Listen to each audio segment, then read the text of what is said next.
Bismillahirrahmanirrahim. I am Sohail Nasser.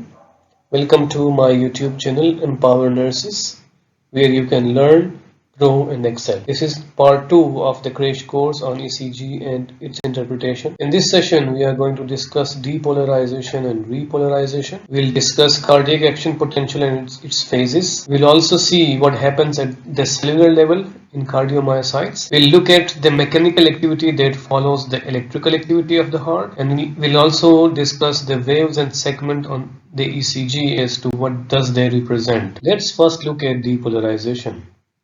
In depolarization, cardiomyocyte undergoes electrical activation. This electrical activation in turn leads to mechanical contraction of the heart. The electrical activation of the heart occurs when the inside of the heart cell changes from negatively charged to positively charged. At resting stage, normal heart cell is negatively charged at the inside, but it changes to positively charged, and as a result of that, electrical activation occurs. Now, why that transformation or change in the electric charge occurs? This happens because of the tiny gates or ion channels that open, which allows positive charge particles to move into the cell. This electrical change in turn triggers the muscle fibers to slide together, and when they slide together it causes contraction, and this contraction eventually squeezes blood out of the heart. The depolarization of the cardiomyocyte is followed by repolarization. In this process, the heart muscle cells returns to their original state, which allows the muscles to relax. It is in simple terms called resetting or recharging of the cell. It happens because the cardiomyocyte actively pumps positive ions back to the outside, and thus the original balance is restored. This electrical reset allows the muscle fibers of the heart to relax, and it allows the heart to get filled with blood so that it can squeeze the blood in the next phase. Now let's discuss the phases of cardiac action potential. As we said that electrical activity is generated in the cells, so this electrical activity moves through different phases, which we call as phases of the cardiac action potential. There are 5 phases, which includes the resting state, depolarization, early repolarization, plateau or long pause, and repolarization. Let's look at one by one what happens in these. In the phase 4, which we call as the resting state or the polarized state, the cell awaits for a signal. At this stage, a cardiac cell is negatively charged at the inside and positively charged at the outside. No ions are moving in and out, and the resting action potential is minus 90 millivolt. At the graph shown in this slide, phase 4 is the yellow part of the action potential graph, where it shows that it is resting at minus 90 millivolt. Phase 4 is followed by phase 0, which we call as depolarization. In this stage, the cell receives positive ions from its neighbor, which was triggered by sinoatrial node, or a cell that is adjacent to sinoatrial node gets triggered by sinoatrial node itself. The incoming positive ions push the cell's voltage up to minus 70 millivolt, which is called as threshold level. As soon as the threshold level is reached, the voltage gets its sodium channels open, and the sodium moves in. As the sodium moves in, the inside of the heart becomes positive rapidly, and it reaches up to plus 20 millivolt due to the sodium influx. And mechanically, the contraction of the heart begins here. This phase 0 is shown in the graph as the green part, where the action potential is moving up from minus 90 to plus 20. The phase 0 is followed by phase 1, which we call as early repolarization. It's also called the notch. As the action potential inside the cell reaches plus 20 millivolt, the sodium influx stops because the fast sodium channels gets inactivated. At this stage, a special set of channels, which are called transient outward potassium channels, open, and this leads to the leaking out of potassium from the cell. Since positive ions are leaving the cell, the inside of the cell becomes slightly less positive and there is a voltage drop. And this voltage drop is being shown in the graph by a small notch here. And at this stage, the contraction that began in the earlier phase continues. Then comes the phase 2, which we call as the plateau. At this stage, calcium slowly enters the cell and potassium starts leaking out. Now, as the calcium moves in, the potassium is leaving out. So the number of ions coming in and going out cancel each other. Hence, we achieve a plateau phase here. But the calcium that is coming in into the cell, it stimulates the sarcoplasmic reticulum. And the sarcoplasmic reticulum has its own deposits of calcium inside it.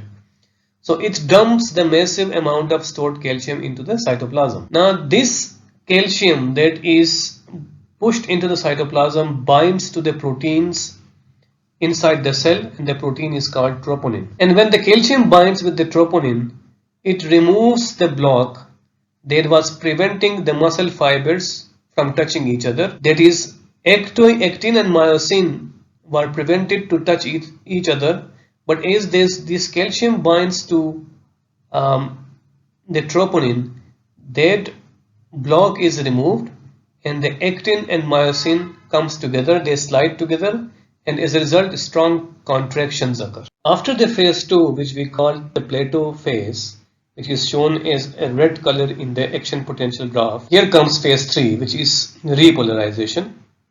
We also called it the reset phase.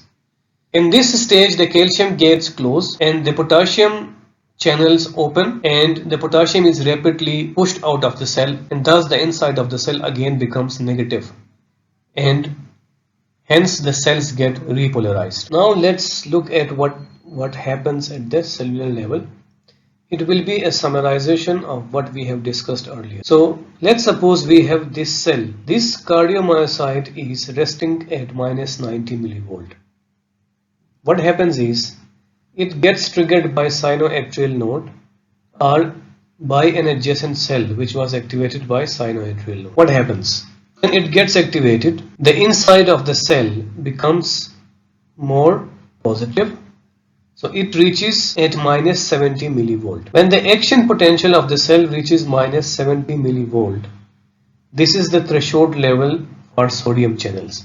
So at this stage, the voltage gated sodium channels open and the sodium starts moving inside the cell. When the sodium moves in, we all know that it's positively charged, and the inside of the cell becomes more positive and it reaches up to +20 millivolt. What happens is that at +20 millivolt of action potential, some of the potassium channels open and the sodium channels gets closed. So when the potassium channels open, some of the potassium starts leaking out, and since potassium is leaking out of the cell, there is a small dip in the action potential inside the cell. What happens next is the calcium channels open and calcium moves inside the cell. When this calcium moves inside the cell, it activates the sarcoplasmic reticulum, and the sarcoplasmic reticulum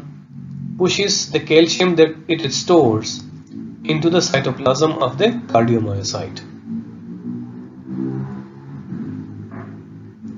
So when the sarcoplasmic reticulum pushes the calcium out into the cytoplasm, this calcium binds with the troponin inside the cell, and when this binds to the troponin, it removes the block that was preventing actin and myosin from hugging each other. So after that block is removed, actin and myosin hug each other.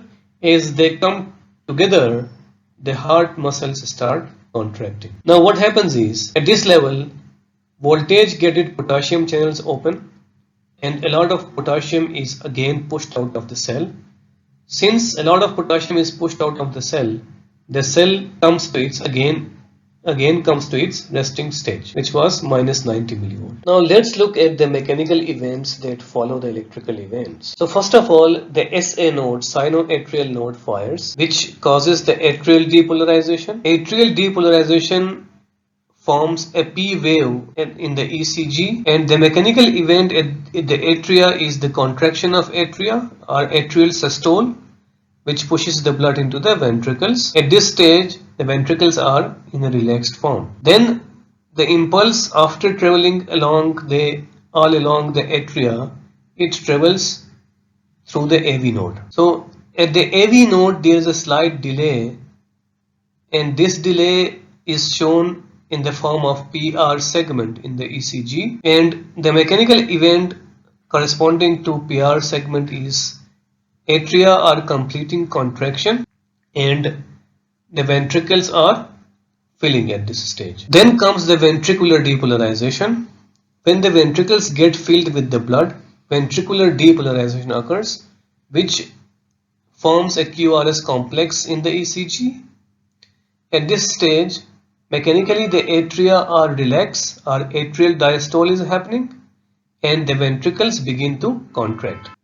This contraction continues as we get ST segment in the ECG, which shows that the ventricular contraction is continuing. At this stage also the atria are relaxed and filling from the blood, and ventricular systole occurs, ejecting blood into the aorta and pulmonary artery. When the ventricular systole completes, ventricular repolarization occurs, which is shown as T wave in the ECG. At this stage, mechanically atria are still filling and ventricles are relaxed and ventricular diastole is happening. Now when we look at the ECG paper or strip that you get to see every time when you go on clinicals, it is a graph paper. It's a simple graph paper where at the y-axis we chart the voltage and at the x-axis we are charting time. So it is a graph of voltage over time. Now let's look at the ECG waves. Whenever you pick up an ECG, you will find first of all a P wave. This P wave shows atrial depolarization. By atrial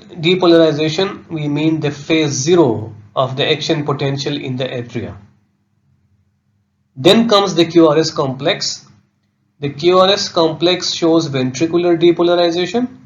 So the QRS complex corresponds to phase 0 of the ventricles, which is depolarization of the ventricles. And then comes the T wave, which is ventricular repolarization, which is phase 3 in the ventricles. While the QRS complex is forming, the atria are relaxing, so the wave gets hidden in the QRS complex. Apart from the waves in the ECG, we also have some segments. First of all, let's look at PR segment. PR segment starts from the end of P and beginning of the QRS complex. This PR segment represents the delay at the AV node. This delay at the AV node allows the atria to complete their contractions, and it allows the ventricles to fill with blood.